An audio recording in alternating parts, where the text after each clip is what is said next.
Welcome, everyone, to episode 3 of Transcendent Naturalism. I am joined again by my good friend and constant partner in these CogSci shows, Gregg Henriques. Gregg, it's great to have you here again. This has been a wonderful journey.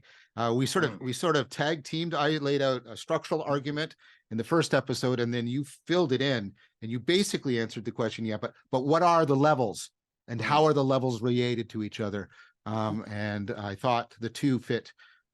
We seem to both agree that the two fit hand in glove. There was a hand in glove phenomenon there, a conforming hand in glove. Yeah, Plotinus would be happy.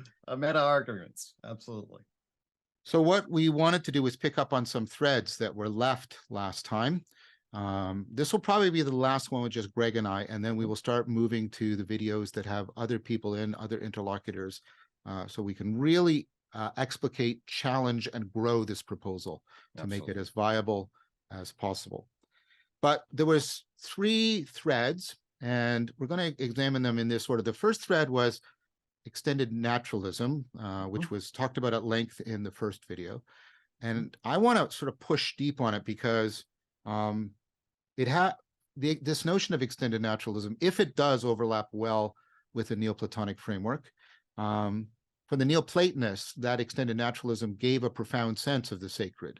And I want to talk to Gregg about what you might call the Neoplatonic one, which of course got taken up into Christian Neoplatonism, gets taken up into Sufism, it gets taken up into Kabbalah. So my claim that it's capable of generating a rich spiritual framework for people, I think, is pretty non-controversial. And I want to see how that interacts with Gregg's synthism. And get into discussion there. Then we're going to move into a more proper discussion of what does sacredness mean within extended naturalism. And why this is important is we have, for historical reasons, I don't know what the verb is here, moved into, I'm trying to be as non-prejudicial as possible, an understanding of the sacred as the supernatural. And of course, the thing that is excluded from extended naturalism is supernatural. Does that mean that the sacred is excluded? I want to talk about what that means. So that's the challenge there. And then the third one is back to what is meant by strong transcendence. And we have a formal definition and we've worked it out. Now we want to, and we're both trained in psychology, we want to move into, you might call the psychology of this, although the argument is that transcendence is not just psychological. It's not just to make yourself feel better. Yes. Put it in simple terms. So the main idea was that strong transcendence has epistemological and ontological import. It requires that the idea is that there are truths about reality that are disclosed only when one goes through a transcendence, which also gives you access to different levels, kinds of knowing, things like that. Absolutely. And along those, we hope to talk about 3 phenomena. These are not meant to be exhaustive, but just exemplary. But 3 kinds of phenomena which people traditionally express a sense of transcendence. One is in ritual. Rituals often give people a sense of transcendence. They decenter us. We'll talk a little bit about that and how does that fit within this framework. Of course, there's altered states of consciousness, most importantly, mystical experiences, higher states of consciousness. These are often the basis of claims for experiences of transcendence. Do they fit within extended naturalism without merely explaining them away as illusions or epiphenomena, but the way that really stays within the province of strong transcendence?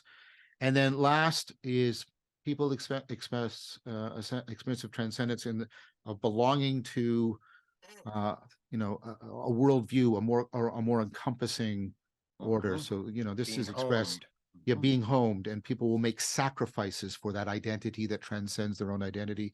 Of course, a prototypical example is, people will sacrifice their life in war for the sake of their country, for the sake of their home, which seems a very odd thing to do. So those, and again, I'm going to repeat, I'm not claiming that those are exhaustive. That's not the point. I'm not trying to give an exhaustive list. I'm trying to pick out 3 that are exemplary is to see if we can glean anything from our discussion on them. So, all right, we're ready to go. So let's start with the first one, the extended naturalism. And so I'm not going to review all the arguments, both the the structural argument and the content arguments, because we've already agreed the consilience between them is very powerful, and they need each other and they support each other in a very powerful way. So I'm going to take it that we have what I'll call something that is convergent. It can't be identical to, because we are post-nominalists, we're post-scientific revolution. We can't just go back to Neoplatonism. So it's something like a current analog to late Neoplatonism, in which there's emergence all the way up and emanation all the way down, right? And you get in somebody like Erigena, you get the claim that there's a one at the bottom, and there's a one at the top. Yep. But because the polarity is more important than the poles, there's a oneness between the one from emanation and the one from emergence, and that's all the way. And then those are sort of his. I feel him niggling at me, because I wrote this big book and you're trying to compress it all into a few sentences.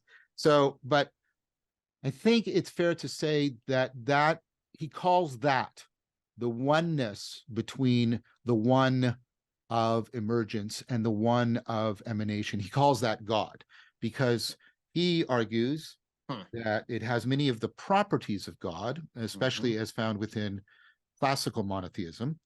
And I'll distinguish classical monotheism from current monotheism in a second. Okay. In that God is, in some sense, he's trying to get a model of creation that is not the making of an artifact, but rather creation is this way of understanding an emanation that calls from emergence and an emergence that responds. And so God is actually creating out of himself, but also within himself. So everything, God is included in everything, but not enclosed. God is beyond everything, but not excluded, kind of model. And go ahead, Greg. Please intervene. Yeah, of course. I'm trying to. I'm not familiar. So, how similar is this to like Spinoza's God? I mean, so it's similar in this way. Spinoza makes a distinction between nature nurturing and nature being nurtured. And the nature nurturing, of course, is the top down, and the nature being nurtured is bottom up. And he claims that, of course, they are ultimately one. And he claims that, and this is what I was going to get to, like the Neoplatonic one up here, God is,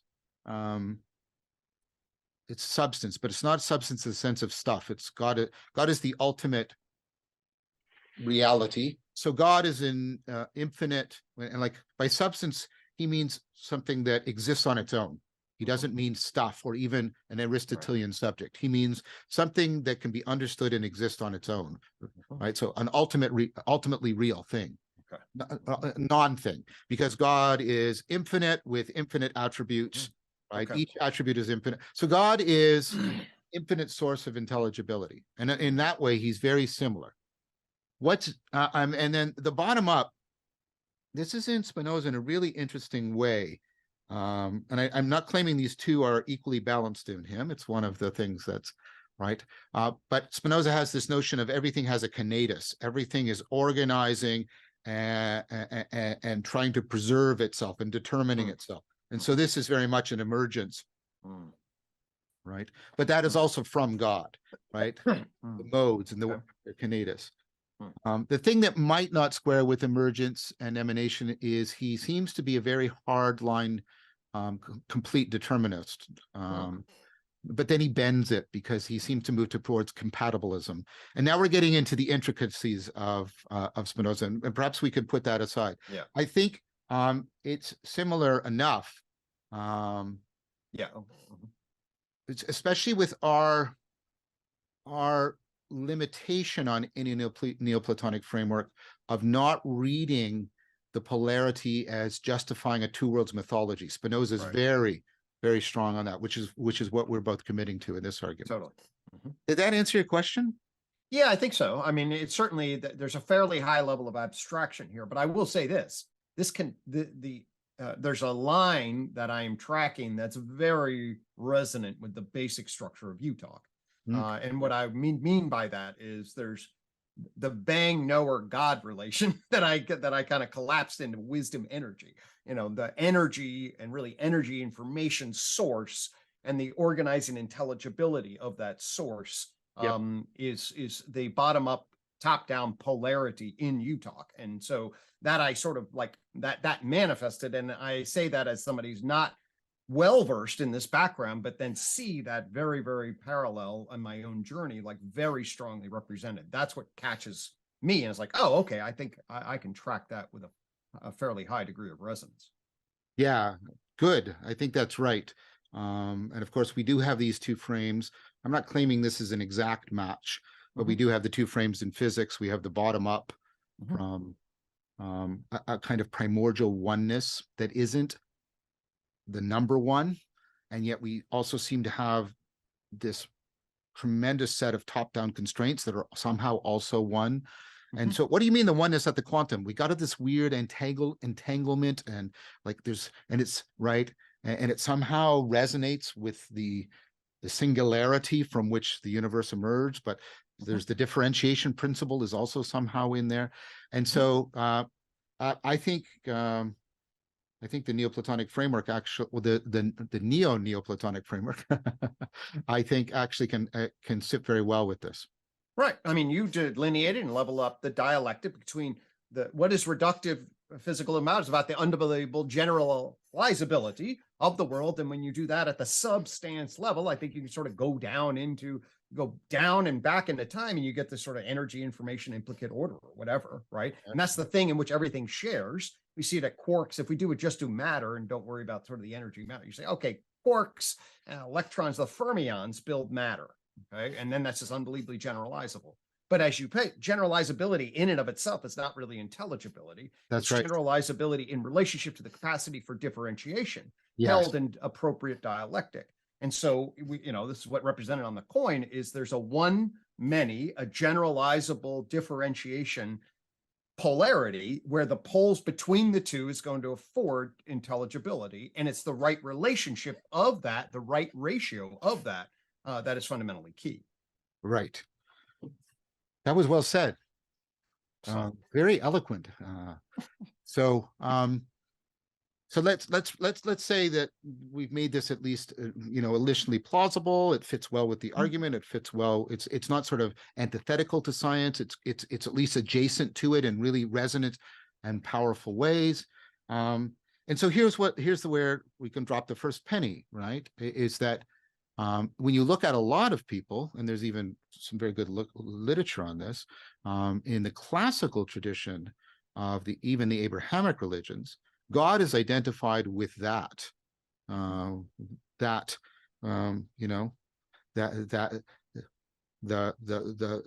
top of the, I mean, our language is failing, but with all of that, with the whole emergence, emanation, oneness that is not the number one, that is the source of intelligibility, but is also the conversion of potentiality into actual, all of this language, in fact, was invented in the Aristotelian Neoplatonic framework. Now, they thought of that, and many people, so Maximus, Dionysius, Erigena, Aquinas. There's been a huge revival. Sebastian Morello has written a very good thin book on this. The world is God's icon, arguing that Aquinas should not be understood as an Aristotelian. He should be understood as a Neoplatonist. The analog in the ancient world to him is not Aristotle, it's Plotinus. So this is a very rich sense of God that's very different to what I want to now call common theism. Common theism is the view of theism that's very prevalent for many people today.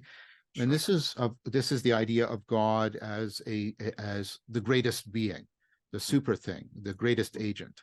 And that we can talk about God in very anthropomorphic terms, and we're talking basically correctly. Now, many of the features of common theism do not have a strong basis in classical theology, and this is something that came out in my very wonderful set of discussions with Bishop Maximus. Right. So I think one of the things that you and I both share, and this, is an atheism in the sense of a non-theism, in that we think that all the debates between common theists and atheists are misplaced because they understand God as a super being, the supreme being, and this, of course, comes with, I want to be very charitable here, with the struggled relationship between this Neoplatonic conception and the God, even if there's one or maybe there's multiple, but Christianity and other things, Judaism, perhaps. I can't get anybody to agree on this. This is why I keep hesitating. But let's call it the God of the Bible, and we can seriously put into question of whether or not the God of the New Testament and the Old Testament are the same God, because we're not saying the Christians are right and the Jews are right, but this broad sense that what we might call the post-Christian notion of God that survives within the post-European world. The theological scholar Karen Armstrong wrote a book called The Case for God. And this is how I entered this. It was through her, where she was like, all right, the classic notion is God is that which you move toward as you experience transcendence. So that to me then that's not making an ontological theistic claim. No. That is identifying a process and being, which we'll obviously come back to, strong transcendence, the capacity of a universe to generate strong transcendence and the capacity to move strong transcendence, like puts God on the map, just as a reference point in a particular way. I like this, this notion, that it's what you're moving towards, but it's also what is affording the movement. And you already did that, and Karen Armstrong would agree with that. This was actually made, I guess, something like an official doctrine within Eastern Christianity, with the notion of epictasis. God is the ground that supports continual self-transcendence, that you don't go to a resting place of stillness and sort of one ending vacation party or something like that. It's in fact that God is the ground field, if you could mix both of those metaphors, in which and through which human beings continually self-transcend. Wow. I just had an image of model of hierarchical complexity, actually, just there. And was just imagining the emergent design space of recursive potentiality.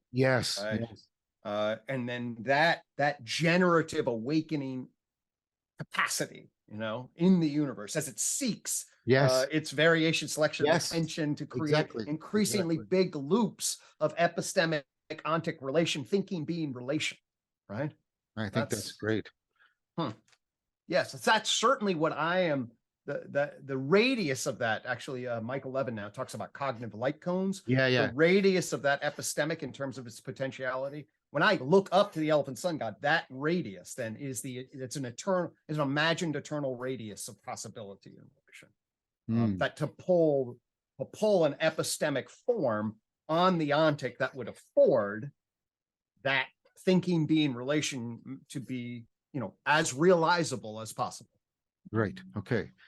All right. So it sounds to me like you're a realist about this, that when we're talking about these things, they have a real referent. They're ontologically based. They're not just psychological constructs. Am I hearing you correctly? Yes. I actually we haven't talked too much about this, but I would technically define myself as a realist, idealist. This is weird. Okay? But essentially what the tree of knowledge would suggest is that we can create a somewhat transcendent realist position through physics. And what I mean by that is there are propositional networks that we can afford a pretty damn good mapping of our physicalist ontology to the ontic, at least to the extent that we can get anything that we can say is real. And my proposition for that is if other propositional aliens were around, they'd look at the matter dimension and have an atomic theory of matter. That's sort of the way I describe that. And that would be my justification for a particular kind of genuinely anchored realism that then creates structural functional relations that then create constraints in relation. Then you get a biopsychosocial history of epistemic ideas, which then manifest in like folk psychological social construction. Hey, John, let's do transcendent naturalism. And there's a particular historical biopsychosocial constructed epistemic that allows us to grip and embody our phenomenological realism. That's also embedded in a physical realism that we need to make coherent. And then there's a capacity for full-fledged abstraction of ideals, mathematical forms that would topologically specify certain kinds of relations and topologically specify certain kinds of ideal relations. The latter essentially being the transcendent God capacity and the former being mathematics on its basic extraction of logical possibility. And what the tree of knowledge basically identifies is, oh, here's your ideal, here's your idea, and here's your real.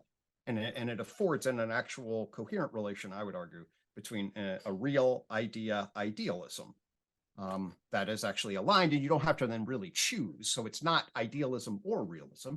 It's idealism in relationship to realism in relationship to ideas that can then be specified coherently. Okay, that was good. I'm working on that paper and argument as we speak, John. So we just bumped into sort of like the UTOC ultimate metaphysical framing on real idea idealism. Yeah, I'm trying to put it in relationship to other things that I'm familiar with. I mean, one of course is the Platonic framework, in which Plato is a realist about ideal entities, and then of course we have thoughts about that. I mean, to me, if you put it this way, your being, which is going to be a reference closest to the real, and then you have ideas and ideals.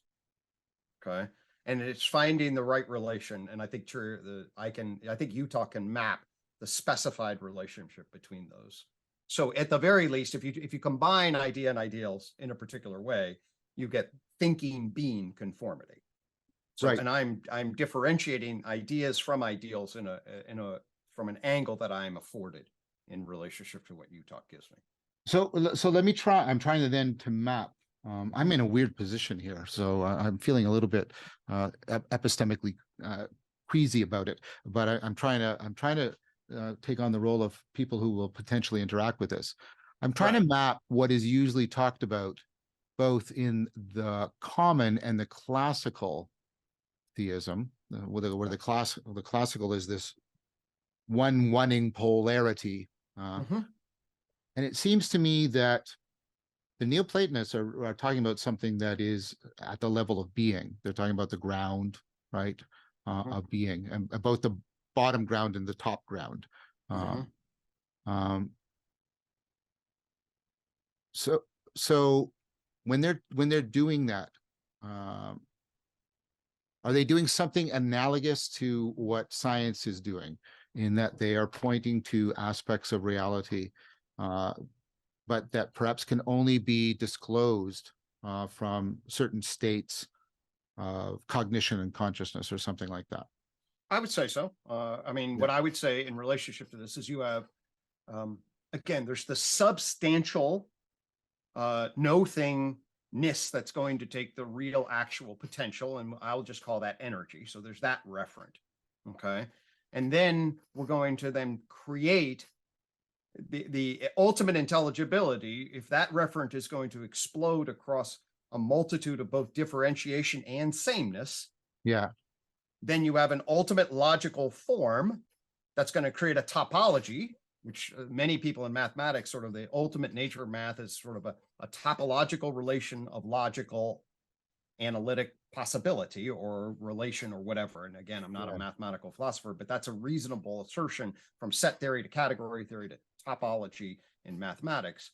That's then, you can then create, okay, I'm going to circle this entire possibility that creates the topos of the set, and then I'm going to differentiate the logical relations within. And to me, that creates a one-many substance differentiation and a one-many ideal form differentiation. And it is the mapping of the two. Right. So it's the mapping, right. And so is that conformity relationship, because there's two sides of it. One is epistemically, we are mapping the two together. But is that mapping pointing to a truth that they actually belong together in some ontological sense, independent of our epistemic mapping? I think this is where you get the leveling up argument. Yes, that's what the grammar of our cognition. And now, if you look at like the tree of knowledge, what I'm basically saying is, well, math and God is up here at the ultimate oneness, right? Yeah. Energy's down here. And then you have what in between? You have the emergence of a biological intelligence, a minded animal intelligence, and a justifying human intelligence that we then are getting in right relation, both top up, bottom up, top down, and the cognitive grammar that is afforded to us as a function of the evolutionary processes themselves that is actually tracking. And so I think you do an evolutionary epistemology, like, well, yeah, the structure of the grammar is mapping the structure of events, or at some level of modeling. There's a gripping conformity. And this, when we get into phenomenology, the most real, the most meaningful is the tightness of the grip. Yes. So that's when we feel the phenomenologically most real. Okay. So I think this is really good. I hope I'm not upsetting you, because this I'm really. Oh, you're not upsetting me. I'm just scared. I'm just saying. I'll just tell everybody this is the right at the edge of my thinking. I'm brainstorming this. No. I haven't really worked it all out. So. Yeah, and that's what I meant. I didn't mean you were epistemically a coward. I didn't mean that at all. I meant I'm drawing you to the very limit. Right. I'm at the limit of sorting this out. That's what I'm. By the way, I'm reading Religion and Nothingness, thanks to you. Damn, that is, I'm halfway through that, and that's actually, I'm finding that to be like, oh, okay, I can. Yep. And Zen Neoplatonism is going to be the next series is on, and Nishitani is going to figure largely in that. Okay, so I want to propose to you that that gripping, that's what classical theism meant. That's what it was pointing to. And it got lost into, the two worlds mythology separated those two and then reified them in an oppositional manner. And we get a lot of the problems of common theism today. Agreed. I agree. That makes very good sense to me. Okay. So that means the next thing is there was a sense of sacredness. So we're moving to the second point that came out of this, which was, this. Actually, let's just summarize, because we bounced around. Can I just summarize what we mean by this is going to, all right, let's ground us a little bit. What we're doing here, folks, if you didn't catch it, is like we're grounding our extended naturalism. Okay. And we're basically saying, hey, as we talked about last time, I'll just summarize. We need a picture of reality that includes the knower about reality. We need both physics and a theory of the physicists as to how they would manifest. And any theory of intelligibility includes the natural science as an intelligible entity that has to actually have some sort of ontological status in the world. Yes. Okay. And then fundamentally, then our metaphysical ontological epistemology has got to be a holism between the known and the knower. And our knowledge intelligibility is inherent around the conformity of those two frames. Yes. Okay. And so that's the extended naturalism. That's quite different than a physical reductionism, where you can assume that the knower can just be an abstract representationalism of underlying deterministic cause. And if we get to the root of the bottom of that, you can go all the way up. That's what we're rejecting. And so we're giving, and what this means fundamentally is then the relationship of thinking being, okay, is essentially there's a conformity that we have to, that this points to. So that's the ground. Now that's going to set the stage for issues of sacredness and strong transcendence. Excellent. And Greg inadvertently, maybe, or perhaps intentionally, was alluding to an amazing book by Eric Pearl, Thinking Being. I was. And it covers this argument. And Pearl, in fact, makes the argument that there is, that this was basically the tradition that gets taken up even into Aquinas. And you could also made it similarly for Dionysius and Maximus. Right, and you pointed me to that book, and I enjoyed it. Yes, and I was referring to it subtly, but thank you for making that explicit. Yes. And so, and Pearl has basically argued for something sort of like around non-theism, because I think I have to be careful about this, but I think I'm surmising that he's worried about that how theism has come to mean what is now called common theism, and that's problematic, I think, for him in certain ways. Given that, and Perlin says this in the book, he says, there's something about when you come to a realization of what we've just talked about, there's an experience, he says, there's a religious experience or a sacred experience of sacredness, at least. And of course, the terms religion and spirituality are massively contentious, and academics have no consensus on it. I want to talk about, I'm going to use the word spirituality when I'm talking about sort of more individually and religion more collectively, not because that's definitive, because it's helpful, so we can just talk. And I'm going to really think about these in terms of some kind of apprehension of the sacred that puts some kind of normative call on people. So very, very broadly. The sacred, and that puts a call on me. And so the notion of the sacred then, that I think can satisfy that definition, be within extended naturalism, is an apprehension of, right? And not just a conceptual apprehension. We're talking about a full perspectival, participatory, right?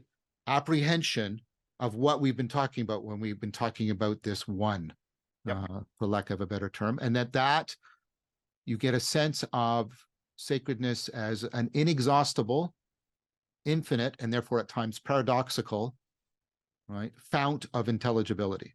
And if you think, well, paradox, you're not allowed to invoke that, you better take a look at physics and what's happening in physics, because it's rampant.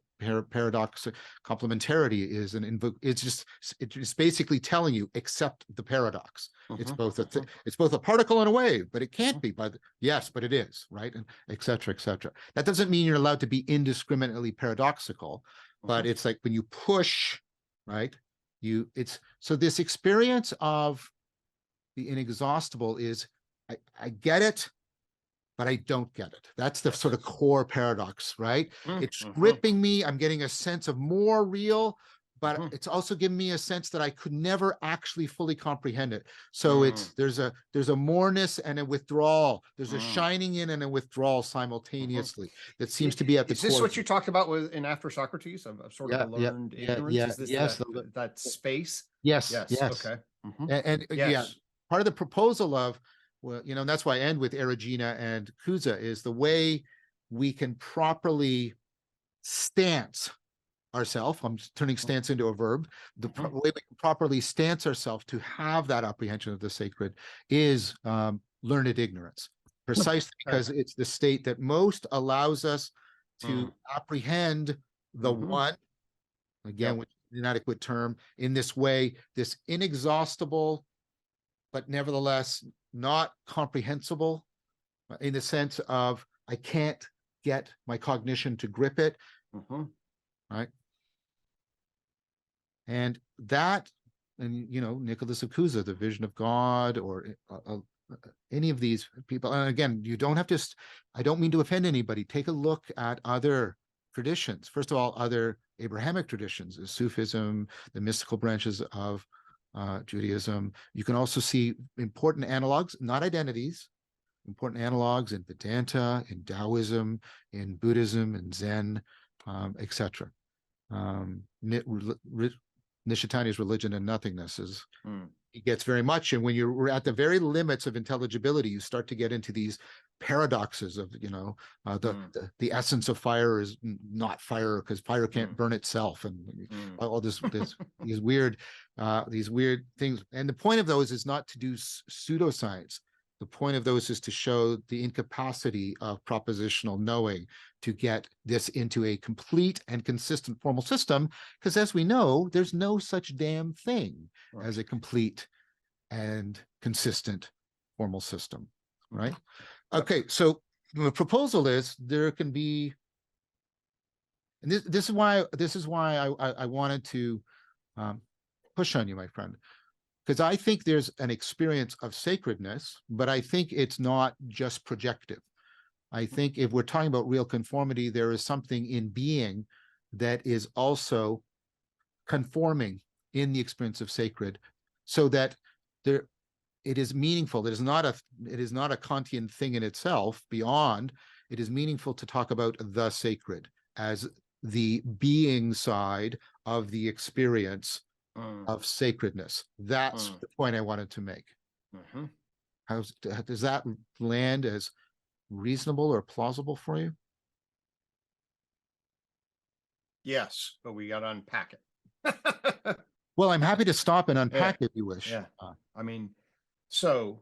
But first of all, but you think the argument is at least prima facie an argument worthy of investigation? Yeah. Absolutely, absolutely. I mean, I'm reminded of a conversation Zach Stein had with Ian McGilchrist on the concept of value in the universe. Yeah. There's a lot of resonance there. I mean, if you're wondering, well, wait a minute, how can something be sacred? Well, as I said to some people who were asking me about that conversation, like, well, at an analytic, scientific, I describe the core of the nervous system as an investment value system. Okay. Yeah. And that valuing is both epistemic, but there's an ontic grounding and an ontic epistemic relation. Yes. Right. And there'll be then ontic epistemic patterning around valuing in a particular kind of way. And the core of it, what's aesthetics, okay, is going to relate to that. So for me, then this is like, okay, there is a particular kind of relation. There is a particular kind of relation. And that relation, especially if we're going to use it like a transjective kind of epistemological framing, that relation can be specified through that kind of epistemological. I think, let me try this on you then, because that what you just said, I think. So, and we've talked a bit about this before, and we actually talked about it in conjunction with Zach. And this isn't exactly what he says, but you can see the influence. I think there's an ineffable groundedness to our experience that we are pointing to when we use the word soul. Yep. And I think there's an ineffable, there's an ineffable, what do I want to call it? There's an ineffable aspect to our self-transcendence that we point to with spirit. That word spirit is pointing to, right? Hold on 1 second. So I told you I'm on the edge of this. Okay. So idea is going to actually connect to mind to ensoulment. Yes. Okay. The embodied, perspectival, subjective experience of being. Yeah. The cognitive, behavioral, and action procedure is going to be actually then a transjective real. Like, what the fuck can I lift this goddamn thing up? And then the ideal, the symbolic ideal, is going to connect to the transcendent. If we go to Zach's, so his 3 lines of, developmental skill, ensoulment, and idea, transcendence, is actually going to be pretty damn close. Again, I told you I'm right on the edge of this tripartite. No. And look, I'm not trying to nail you down. Right? No, I know. I just, you know me, we're all of us as academics are like, okay, I do want to work this out.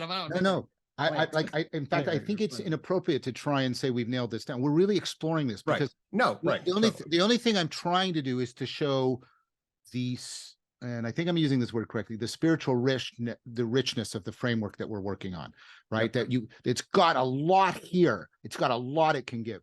I think now what I was going to say was you've got ensoulment, and then you've got the self, right? And that's sort of mediating between ensoulment and self-transcendence. And what it's doing is it's trying to get them organized so that they nexus with agency in the world. So these are not just these are things that actually empower your agency in the world, and it sounds like you're agreeing with that.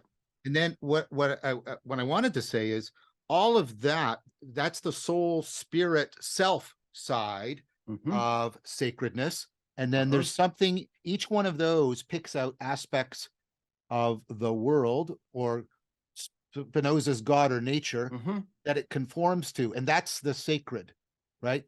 So sacredness is the transjective relation. Here's where I'm going now. I'm going to, if you go back to read E.O. Wilson's original Consilience, okay, it's total naturalist, right? Yeah. And stuck. But what is he groping for? He's feeling it. He's wishing for it. He is seeing consilience in nature.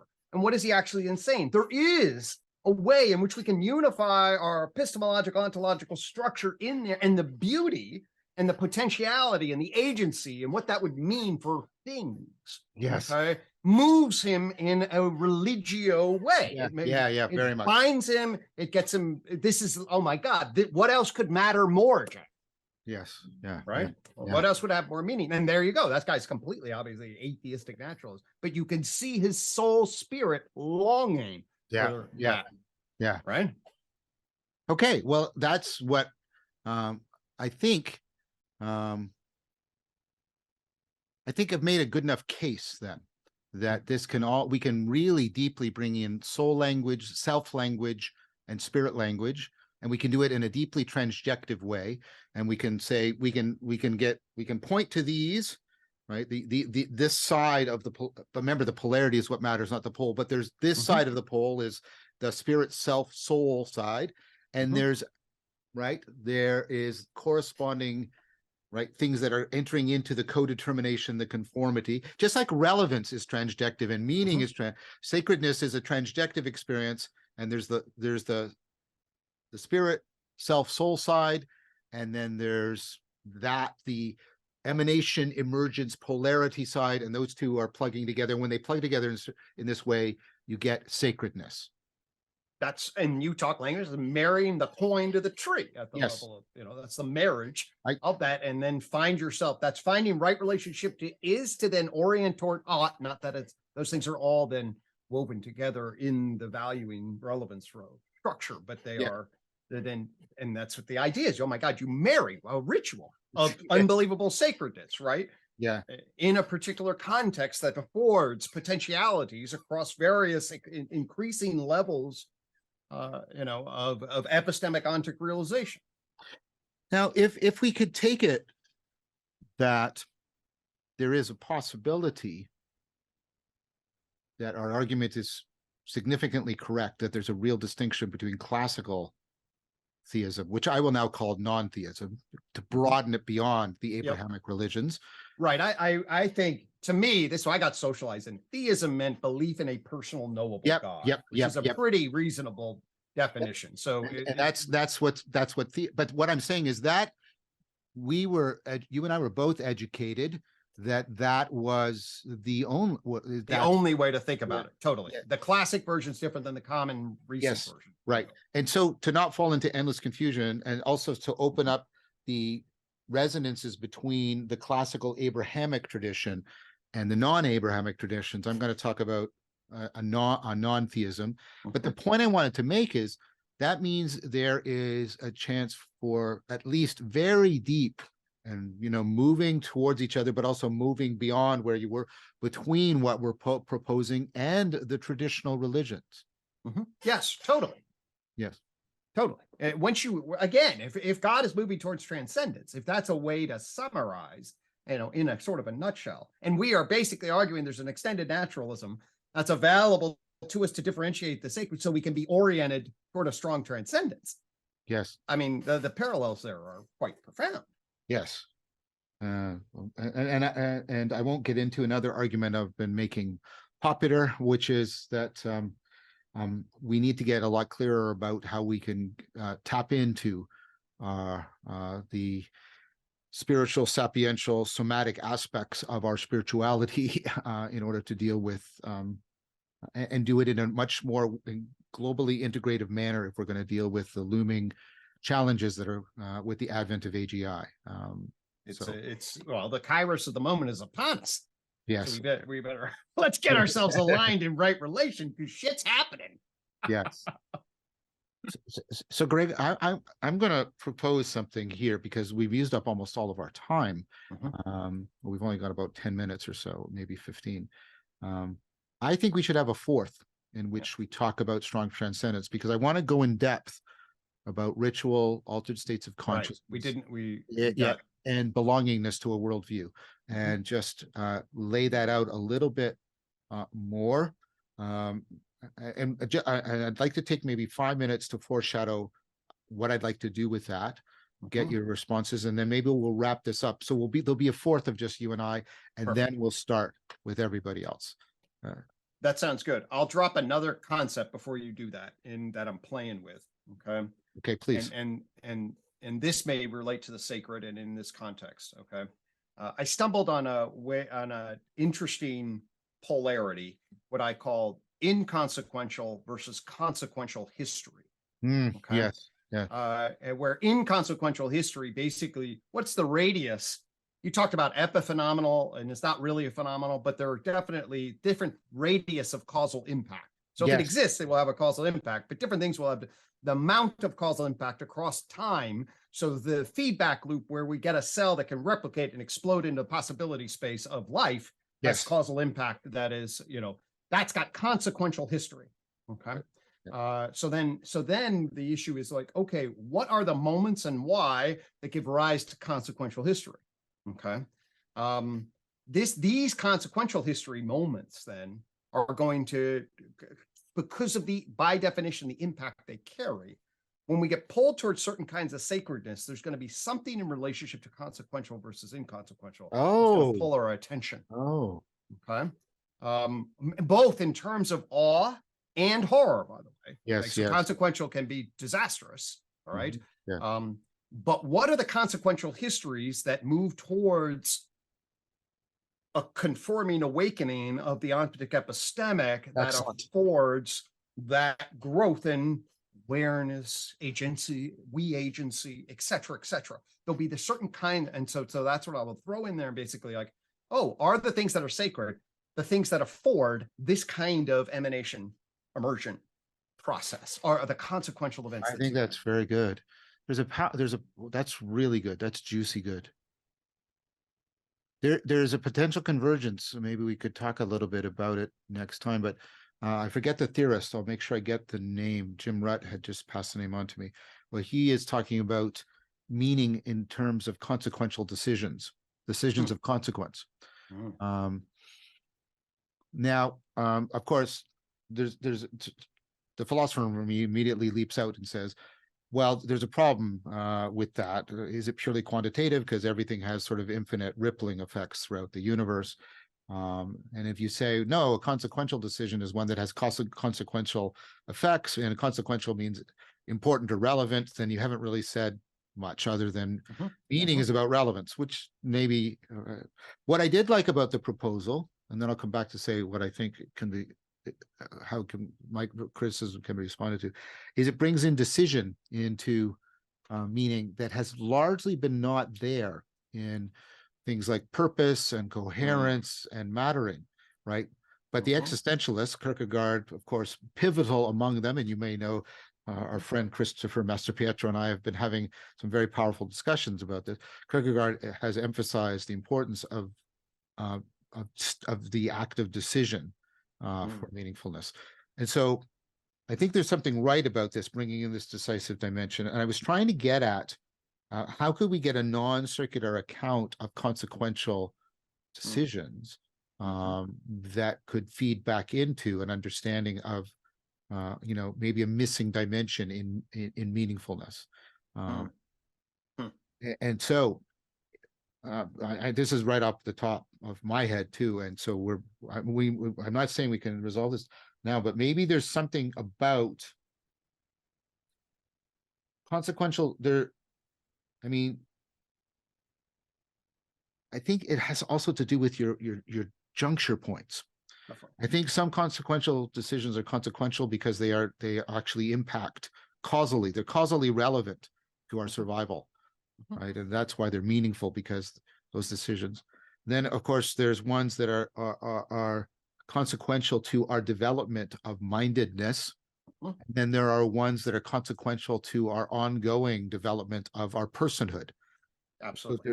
So there's one way we can talk about consequentiality is how far up the stack does it move you? And this has something probably also with Maslow, who did not create the bloody pyramid, by the way, as we found out many times. But there's something there, and that's Plotinus too, going up, right? The various souls. But I'm also thinking, is there? So I got a vertical from your work, but I'm also hearing a potentially horizontal. Is that right, or were you? Yeah, the horizontal basically is scope. Okay, so the vertical is the stack, and then this horizontal is what's the space-time aggregate dimension, essentially. So then there's okay, this is consequential for me.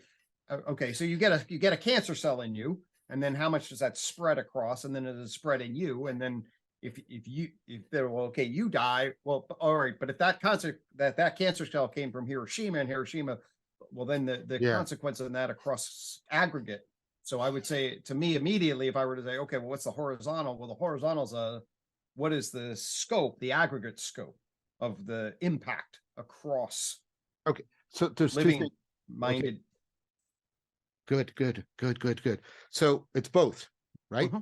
So one way we could understand meaningfulness is to be connected to reality, in mattering and in intelligibility. So we're not abandoning any of the previous development, but in a way that affords you to make consequential decisions where the consequence is measured both by the vertical stack and the horizontal scope. Now, so far so good. Does that sound? That sounds reasonable to me. Absolutely. Right. And if what I'm saying is, if we can get it into meaning of lifeness, then moving it into religio and sacredness is not far away.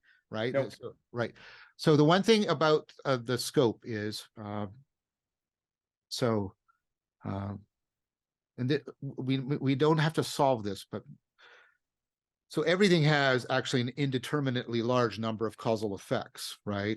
Right. And so what you want to say, though, is something like you want to make a distinction between causation and causal relevance. Because what you want to say is, those attenuating effects that are happening at the edge, they don't generate, they're not going to figure in any important explanation of things. So see what I'm saying? It's more, I think, totally. just to avoid an easy refutation. Right. This is about causal relevance. Yes, definitely. Causal relevance is, does that cause serve in an important explanation? So absolutely. And then I was, again, it's at the edge of my thinking, but anyway, there's a specific entity that I am considering that I can get into in more detail, but that it is at one level completely inconsequential, and yet it seems to carry an enormous potential for consequence. Okay. So another way of thinking about it, imagine a particular intersection of unbelievable possibilities that if people became aware of at the time, that would then explode. But prior to awareness, it simply sits as a inconsequential potential. Right. So there's another angle on, and then I'm trying to work out the little eidos of the structure functional aspectualized relationship of the ability to see this potential to become actual, and then the interrelationship of then acting upon that to make that happen in the future. So then you are bringing a particular intersection, talk about the sacred. Okay, you find this thing, and then how do you relate to it, and how do you relate to others in relationship to it, in relationship to the transformation of an inconsequential into consequential. Okay, right. So that's another layering of this entity, which brings in specific epistemic perspectival relations. But then it becomes transjective. And now all of a sudden you go from, oh, this isn't going to be anything, to this unbelievable moment in history that then springs forth its network to all other historical features. And as it does that, it then blows from an inconsequential to a consequential entity. So how about this as a proposal for what you just proposed? A meta proposal, a proposal about your proposal. It sounds to me that what you've done is figured out a way of articulating, not exhaustively, but again, an important exemplary of how a transformation can actually disclose reality. That's what I'm trying. Exactly. That's exactly what I'm saying. And that's a strong transcendent. There's a strong transcendent element to that. Right. And then the second part of my proposal is the way you described that, that could be the case both for individuals, but especially at the level of collective, distributed, the collective intelligence of distributed cognition. Precisely. That's good. Let's remember all of this and let's bring it into then the discussion. So what I want, is it okay if I move towards the foreshadowing of what we want to do? Please. Absolutely. Yeah, no, I derailed this a little. Well, not derailed, but yeah, let's go. Absolutely. So what I want to make is I want to break, and there's been a series of arguments, and they're all online, and I'll point to them. So I'll try and get the gist of the deep interconnections between an extended notion of rationality and ritual, and what they are, what that means, and how that can not explain them away, but explain their power, their real power, and in a way that's conforming with this notion of sacredness, and extended naturalism, so that we can explain how and why within extended naturalism we get strong transcendence within ritual experiences. And then I want to do a similar argument, building on already existing arguments about altered states of consciousness. Again, not explaining them away, but also not relying on supernaturalism or any kind of multiple worldism where, oh, I go and talk to the space aliens or in ultimate dimensions or things like this. And so I want to lay that out dialogically with you. And then one that I haven't done much work on, I'm just doing preliminary. And so we can both sort of water heaven with our tears as we throw our projectiles. But this notion again of transcendence in a sense of belonging to something, belonging to a greater, more encompassing worldview, but not just worldview, world community, etc., and really unpack as much as we can, at least initially. And I think then we will have three ways in which we've concretized the structure. So we've got the structure laid out by my argument, the content laid out by your argument, and then the two of us together are working out, yes, but what are the particular avenues of phenomenological experience of transcendence that can be explained with the structure and the content? And that will give us, I think, what we need. And then we'll have sort of this core four that we can refer to, and then we can ask our interlocutors to work within that framework. They're, of course, free to challenge it, but they have to at least work within it in their discussions with us. Perfect. That sounds brilliant. Okay. Well, great work today, as always. Thank you very much, my good friend. Thank you. No, it was always super enjoyable, friend. And it's really wonderful to see you at the edge of your thinking. You get very on fire and alive, and it's. I'm groping for the real, John. Well, as we all should. A man's reach should exceed his grasp. Or what is the heaven for? Take good care, my friend. Take care.